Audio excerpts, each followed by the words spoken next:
for joining us for another episode of the TipHaus Insider webinar series.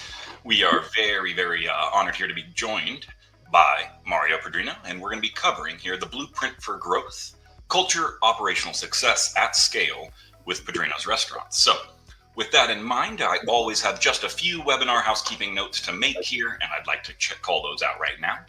First and foremost, there is a live chat, a live Q&A. So please do not hesitate to use that. If you've got the opportunity, and you would like a question for TipHaus, for Mario at Padrino's, from an operator's perspective, anything you would like, please feel free to throw that on into the chat. Next up, we do have the ability here so that we are recording. If you run into a technical issue, if like many restaurant operators, you're dealing with 100 different things throughout the day and you've got to go jump on something, please do not hesitate.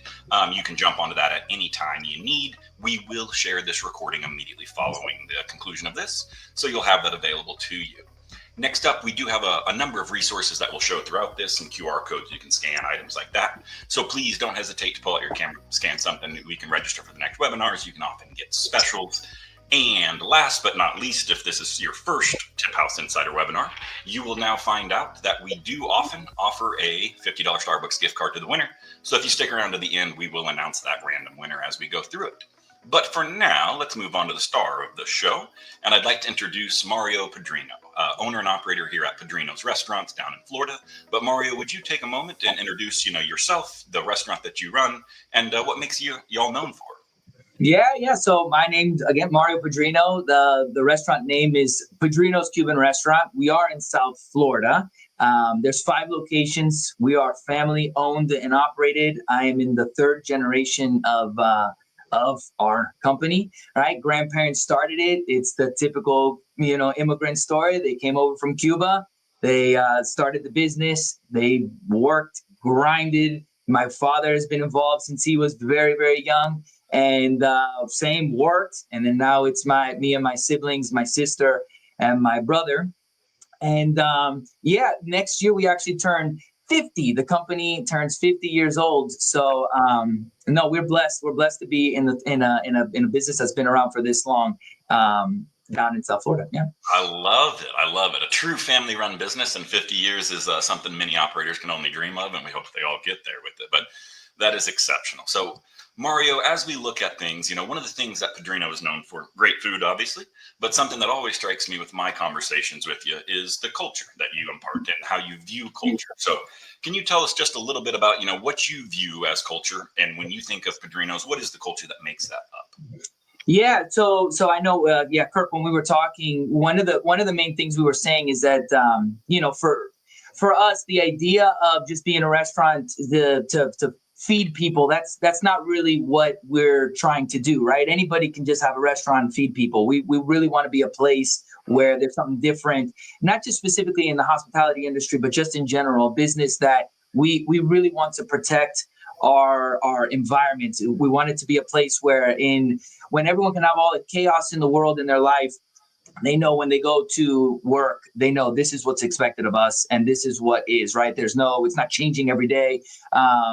And so we want, my grandfather used to say that work doesn't kill, stress kills. So you work hard, right? Restaurant world is you work hard, but we want to eliminate all the stresses. One of the things we're very, very deliberate about is, we say it over and over and over again. We have guiding principles. We have our guiding principles that any new hire knows because it's in the employee manual. Even prior to being hired, we have it listed on our, any kind of application or new hire, advertisement. And the guiding principles are very simple. We break it down 4, right? We're going to honor God in everything we do. That doesn't mean we're preaching at you or imposing our faith. We're just going to treat people with dignity, and we're going to act with integrity, right? Do the right thing. Love that. We're going to help those around us grow. Don't hoard knowledge that you have. Help the new people know and grow. If everyone grows, we grow, right? 3rd, we're going to pursue excellence. You can't just be mediocre and survive in any industry. In the restaurant world in South Florida, there's a lot of really, really amazing restaurants. So you must pursue excellence, right? And then the 4th one is you got to grow financially, because what are we doing, right? We're working. This is a beautiful United States of America. We need to grow financially. And then here's the deal, because I know we talked about it, Kirk. That's cute. That sounds great, right? That's the lens through which we make decisions. But one of the things that we learned in through just discussing culture, right? How to create a culture is turning what we just with that, guiding principles into actual actionable behaviors, right? Things that managers can manage. You can't, just to say do the right thing. Okay, well, turn those into actual conduct, right? So we've got the things that we're going to do, the conduct that we promote, that we encourage, and then there's conduct that we're just not going to tolerate. We keep it simple. There's 3 yeses. You're going to smile, treat people with common courtesy, going to treat people with respect, and then we got the 3 no's. There's no fighting, there's no gossip, and there's no profanity. It's not because you're going to offend anyone. It's just because, hey, we're just going to protect this, keep a culture of peace. So again, turning culture into actual behaviors, that's how you can actually manage, as opposed to just being this nice idea where it's like, no, this is real. This is what we do. This is how we manage. I love that so much, Mario. And one of my favorite quotes, and it's from a restaurant operator out there. So shout out to Ian for this, but it's, that culture is not what you preach, it's what you tolerate, right? And I love that premise there, that how do you take culture from words on a page and you turn them into something actionable, and you've simplified it to those 3 yeses and those 3 nos. Right. How did you land on those 3, Mario? Like, what was the end result that you really felt that those were the cornerstones to build off of? Good question. So the guiding principles is something my father's, he read that. Oh, he stole that from another company. He stole it. Why reinvent the wheel? That was was Toastmasters 30 plus years ago, right? But then you boil down the guiding principles into respect and excellence. And then you really just kind of see, like, what are the best ways to show respect? What are the best way, what's not going to show respect, right? Gossiping is not showing respect. Obviously fighting. But you can say these things. It might seem simple, but that's the whole point. It doesn't have to be complex. Don't assume anybody knows anything, right? Say it up front. And honestly, I think I was a little bit, it's not even shy. It was just something that I just thought, why say it so much? But now I'll say it. I'll put it. I even have, like, on the advertisements for like I said, for new hires, we say it. But when we say at the bottom, like, look, if this is not for you, like, that's fine. There's no offense here. Like, you could, if this isn't for you, that's cool. But this is how this is how we operate. Because if you don't have the culture, it doesn't matter. People have to be comfortable. One thing, Kirk, that it was the people, I don't know if you've heard of restaurantowner.com. They're brilliant, these guys. They said, you create a great guest experience, to create a great guest experience, you have to first create a great employee experience. And that's fact. That's how it is, not just in our industry, but that is what I live by.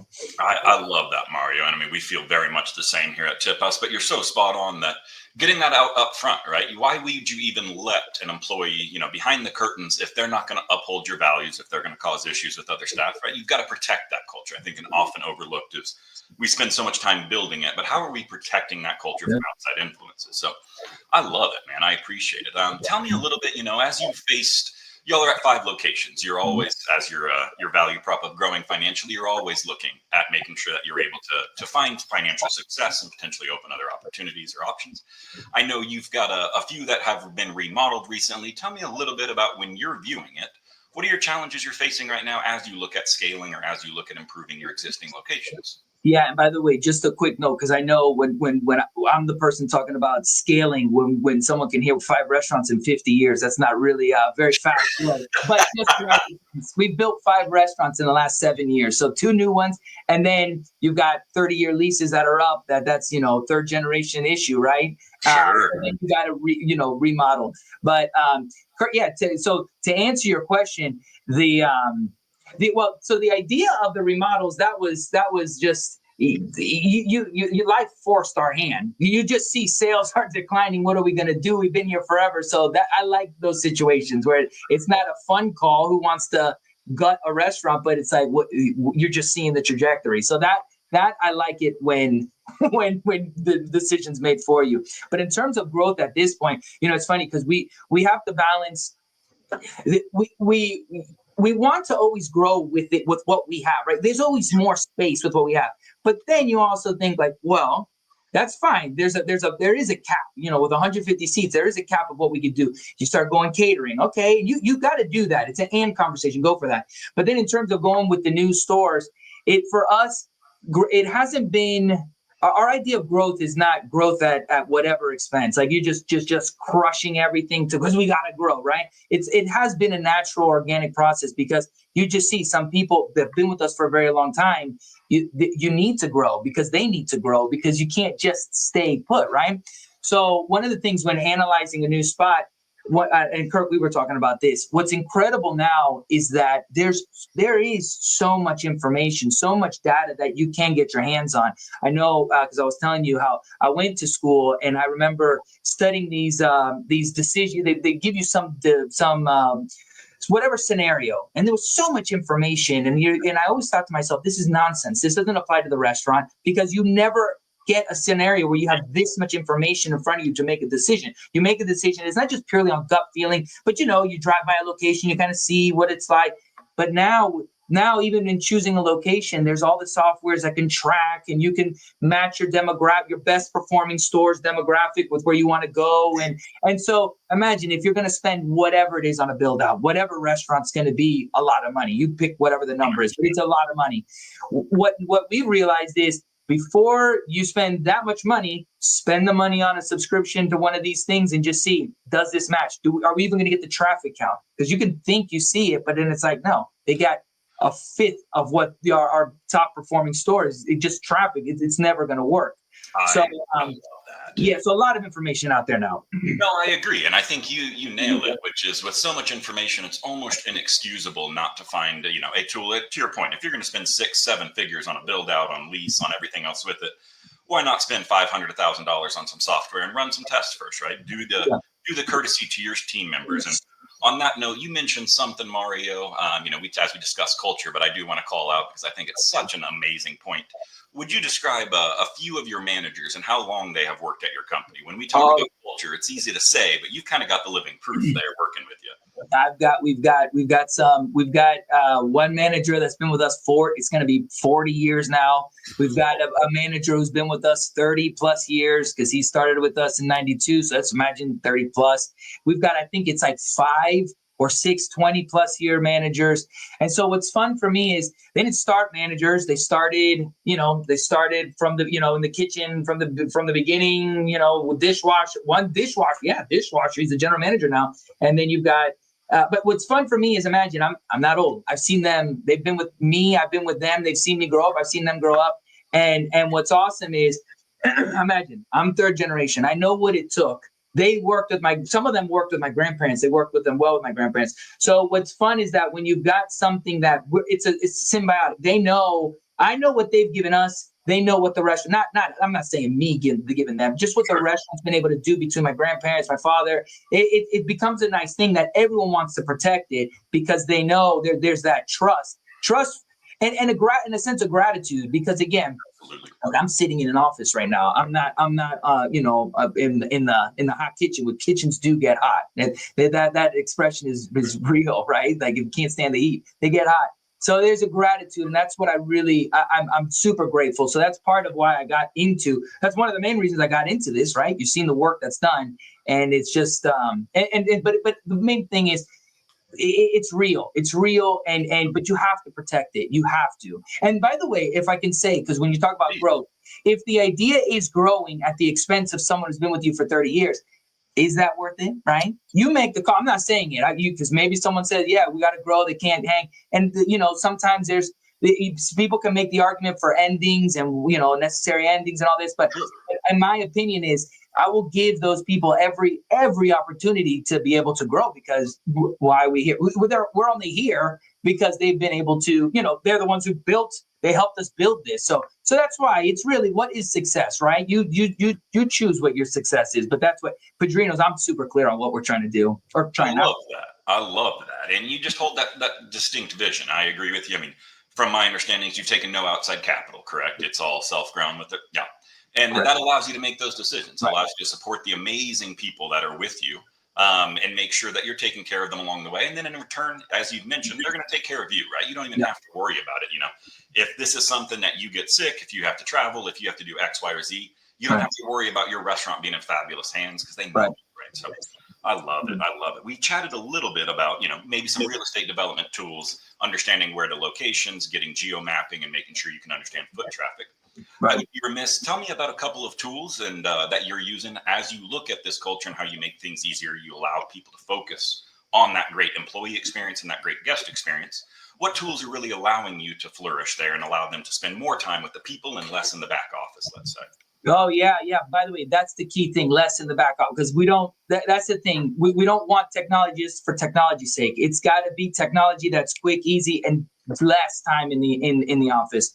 Um, TipHaus, TipHaus Of is the course, first thank you. to say, but it's legit. I am a believer. I'm here because TipHaus is real, and it is one of those that I'd say is a game changer because it's one of those deals you don't know until you go, holy cow, I didn't realize we've been doing this 40 years, counting out cash all the time, and it's this headache. And yeah, so TipHaus, big one, big one. Thank you.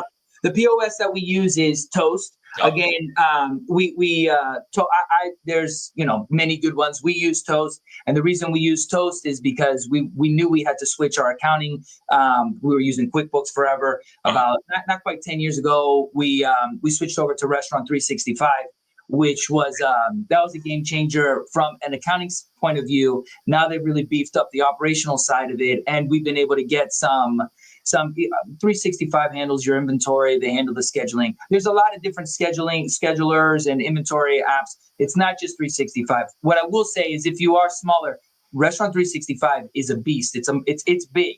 But what happens, just so what my big thing is, what I've realized in using these systems, it's you have to have whatever it is, regardless. You have to have a system that the managers go into the week with a plan. In my opinion, it's a forecasted sales, and the schedule is based off of a forecasted sale. And then at the end of the week, you are checking the schedule versus an actual. And Kirk, you and I were talking about it. It's not so much that you win the report, right? If Kirk worked 10 more hours than he was scheduled for, fine. It's just why Kirk worked 10 more hours. Because again, we're dealing with a ton of human interactions. You've got to have empathy. If all you're doing is going off of the numbers, great. You won the report, congratulations. But then you're going to crush your culture. And it's not about excusing things. It's just the whole point is management.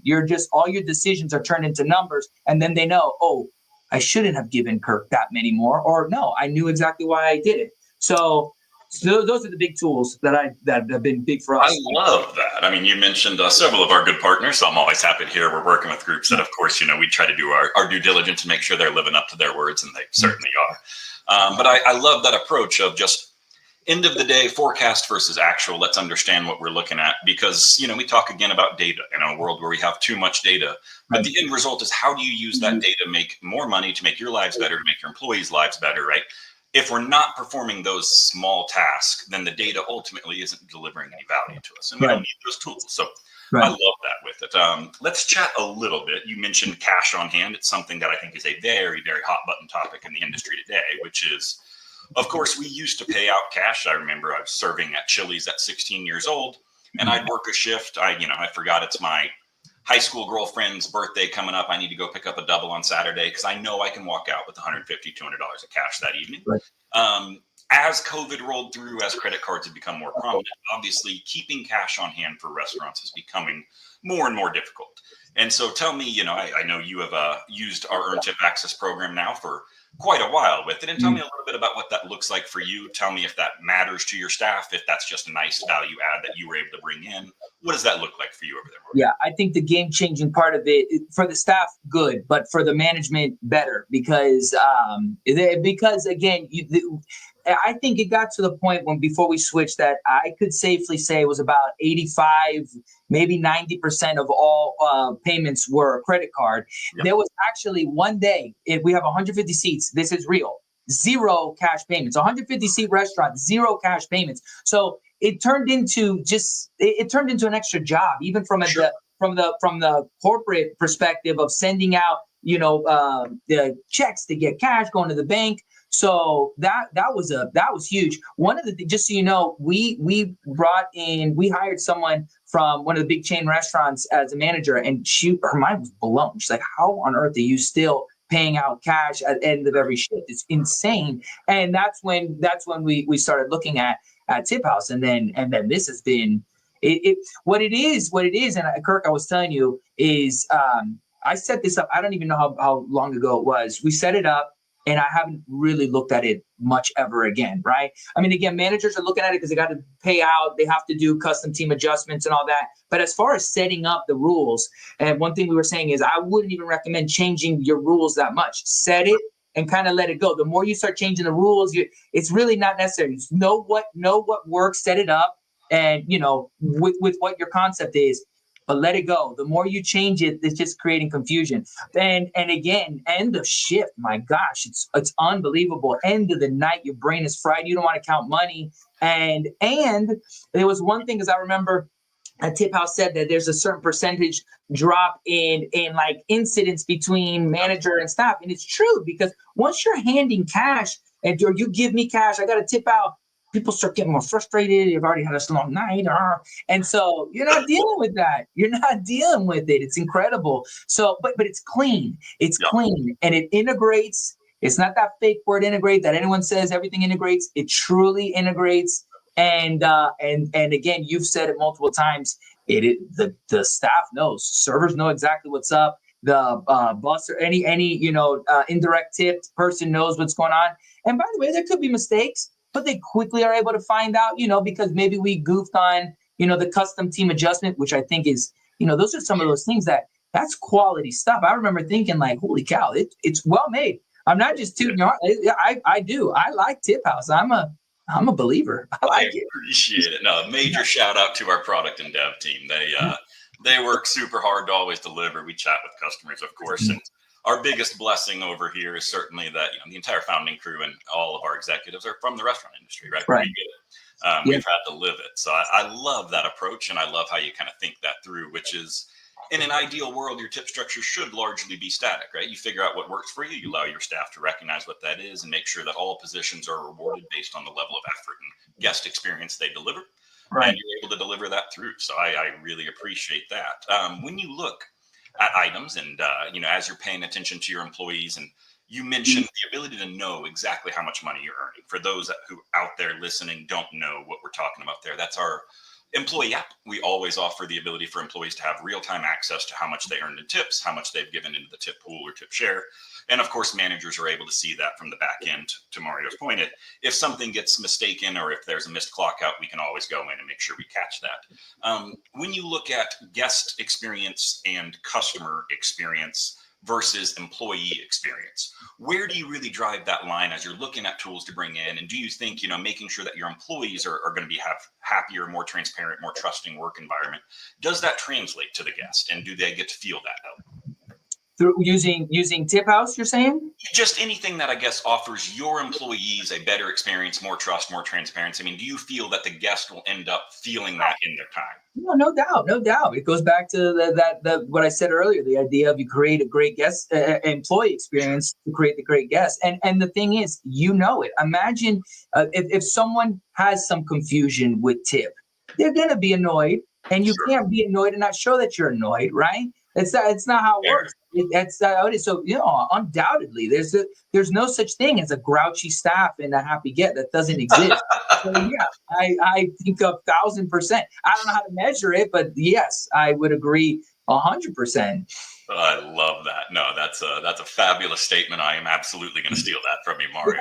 That's a great way to look at it with it. As we get towards some of the other key takeaways, a little bit about TipHaus, how we can build some of this. Tell me, Mario, if you had advice to give to some other restaurant owners or managers, whether that's looking to scale their operations, which I know y'all are constantly are within the last 7 years of what y'all have been able to do, whether it's what you're trying to do on building a strong culture, again, maintaining that strong culture, which I think is often overlooked.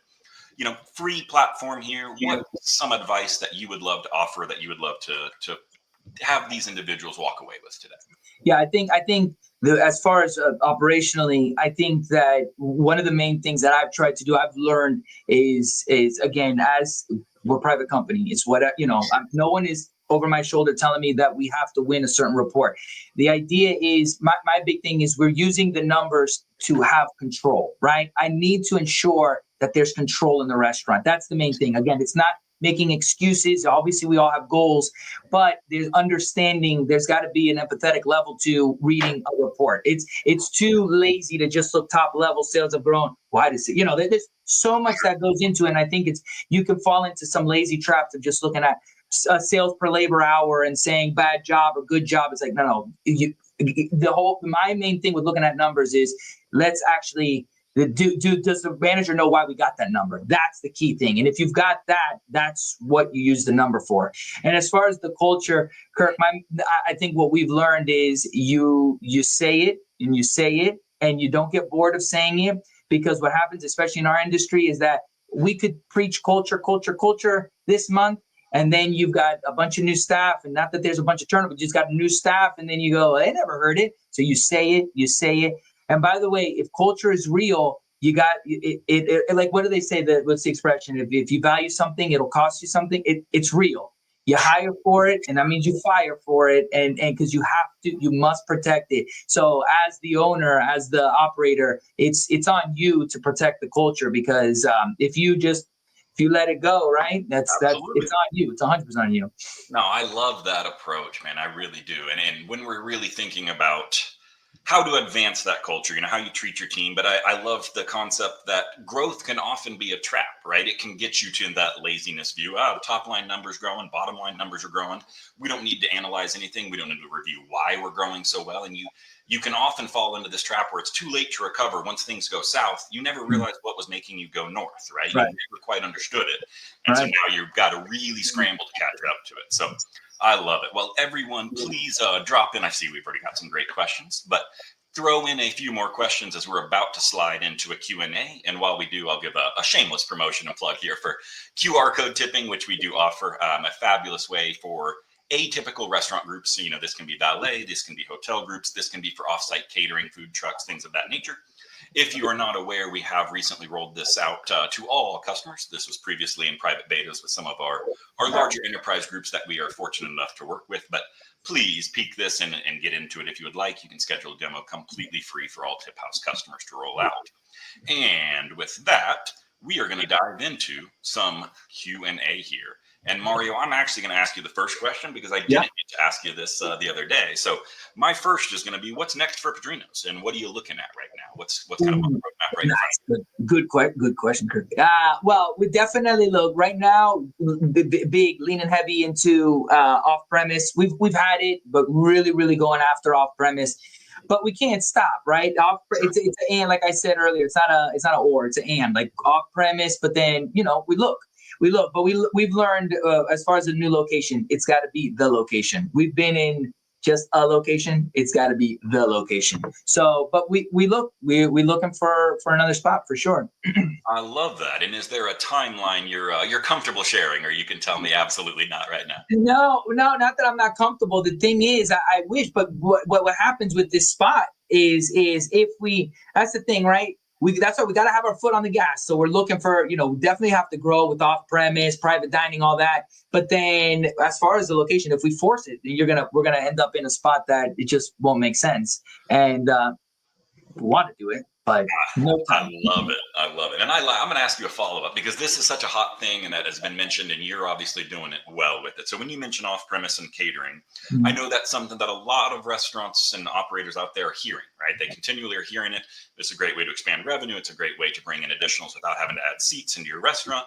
Can you walk us through kind of how you all approach that? Because I know for many, it seems daunting to really get into that space and understand what the kitchen needs might be and what the staffing needs might be. But just walk through a few operators of how you got into off-premise and what your key takeaways there are. Yeah, I think we've been doing catering for a while now, and what's happened is we definitely. My sister's been with more than 10 years, and that's what she really went after. And what imagine we definitely have a catering menu, right? So it's not just our entire menu for catering. What can travel, what we can prepare. The truth is, I guess what we've done with catering is we've learned schedule when we're not going to accept the order. You make it so that it would work with the kitchen as opposed to you're just crushing the kitchen.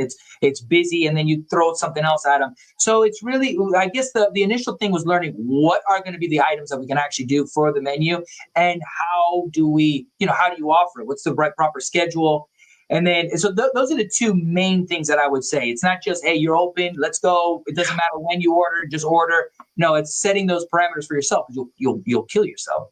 I love it. And Mario, again, I cannot thank you enough for actually having action. It's always break it down into what's an actionable item, what's a real question I can ask and answer right now to set myself up for success, right? We can look at lofty pieces in the future, but often we forget that on the way to the top, there's about 1,000 stairs we have to take, and each one is individual. So now I'm going to dive into our first question here, and this one is looking at for you here, Mario. It's going to be, what was the biggest lesson you learned from opening your first location, and how did it help you open the others from there? What is the biggest? Well, honestly, good question, Jessica. I feel like it was like how many lessons I learned. Too many lessons. Here's what happened. I feel like there was a lot of assuming on my end that because we had done it, whatever it was in a prior spot, that everybody would know how to do all the little things in the new spot, all the little things, right? Whatever, the side works, all this, there's a lot. When we were around, imagine 40 years. So there's stuff that even a new employee has seen people who have been with us for 10 years do it. So there all the things that we never appreciated, just having the steps, the procedures written down, because it was baked into what life was. That's what to me was the big one when you went when we opened the first spot, that it was like, well, these are completely new people. Why would they know how to do, to prepare our X? So that was the big one for me. I love that. It's how many little things of training need to be performed, right? How often you can take for granted that people understand how to clean and roll silverware, that they understand what the status is for tables and what chairs should be done for the cleaning crew coming in. Like any of the fun stuff that goes into it, that is just, it seems monotonous. It seems like, of course, that's a given. But if you don't have people that have been there, if that restaurant hasn't been worked before, you're going to have to reteach that, or you're going to falter, right? You're going to allow that to slip. So, yeah, I love it. Let's see. We've got one here from Frank.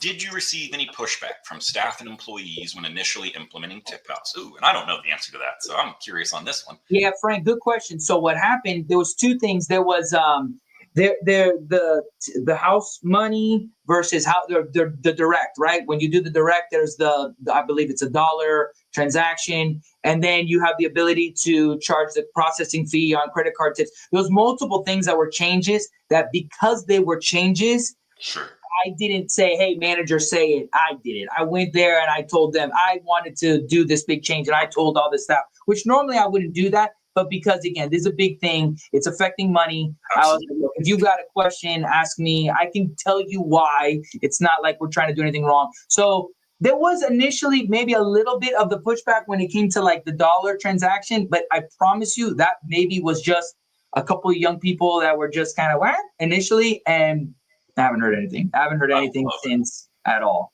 I also love your motivation to get there yourself. Not let anyone else take the heat for it, or not let anyone else try to answer the questions. It's a very transparent front piece. That's what ultimately, TipHaus always strives to be able to bring, is full transparency. We want everyone to know. We believe when you pull these numbers out of the shadows, yes, it may be slightly uncomfortable in the first day or week, but really what we're going to get is a team that understands each other and that understands how to work and that believes in each other now. And so I love that approach, man. I really thank you for jumping in there yourself with it. So I see here something from Sarah. We've got retention's been a big challenge for us lately.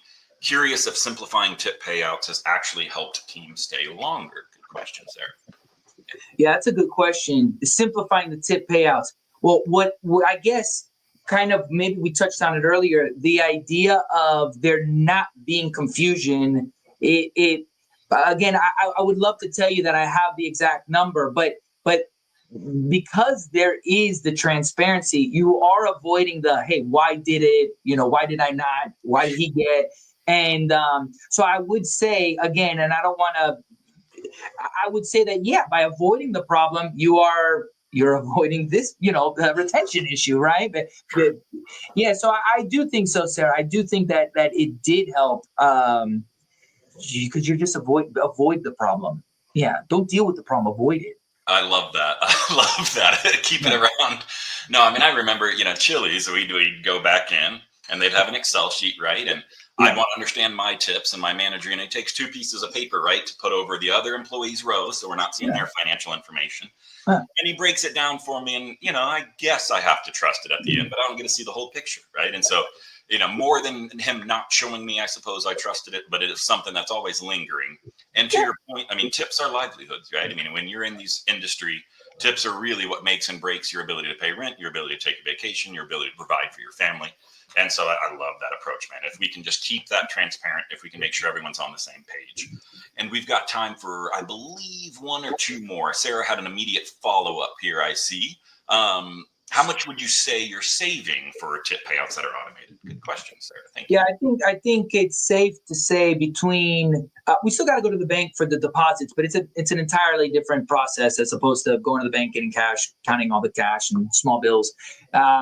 So between that and then imagine lunch and dinner shifts, tipping out, I think it's safe to say it's about 7 hours a week. Mind you, we're closed on Mondays, so but I do think it's about 7 hours where that's real time. But I was even telling Kirk, it's more so than even the time. It's that burden at the end of the night. It's like, I got to deal with this. I got to count. I miscounted. Oh my gosh. Because by the way, I don't know if maybe POS are doing it now, but I haven't seen a POS that tracks the indirect, the tip outs. That's the whole thing, right? You can know the server, what cash minus the credit card. It's the tip outs that's always out of the POS. And like what Chili's was doing with Excel spreadsheet, or you're doing with hand, so that's why that's just another mental just thing on your brain.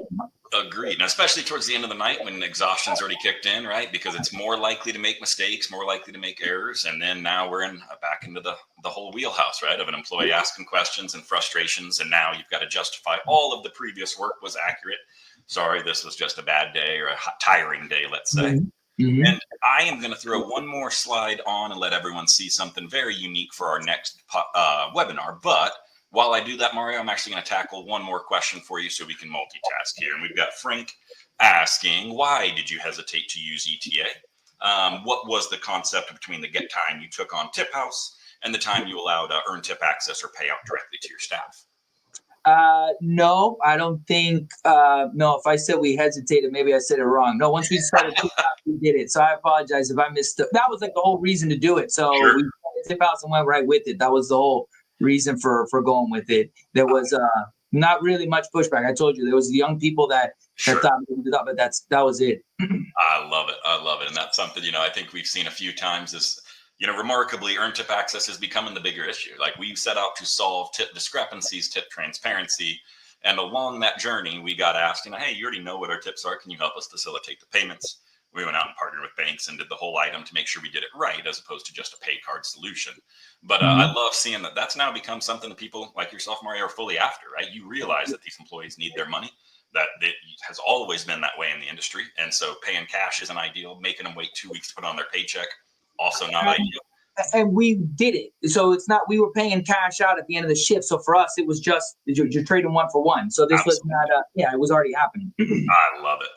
Well, everyone with it, we are coming to the end of it. I would be remiss. We do have another webinar coming up at the very end of this month, and we're talking about ditching cash and exactly this digital tip solution, making sure that you find avenues that work for you that allow your managers to stay away from the bank and get out of that back office. So if you would like to register for that, please feel free to scan that QR code and we can rock and roll with that.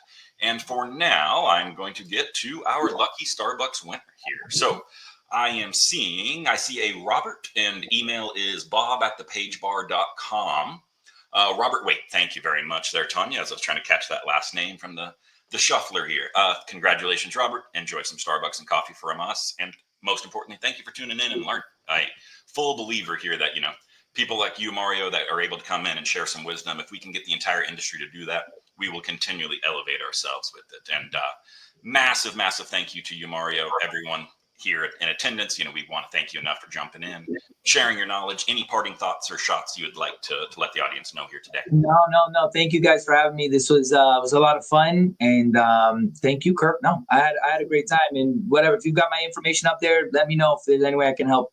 Absolutely. And the pleasure's ours, man. We really appreciate you jumping in. But for now, I will bid everyone a wonderful afternoon, morning, wherever you are in the US or around the world, and hope you all have a great and healthy, happy, safe weekend coming up. Take care, everyone.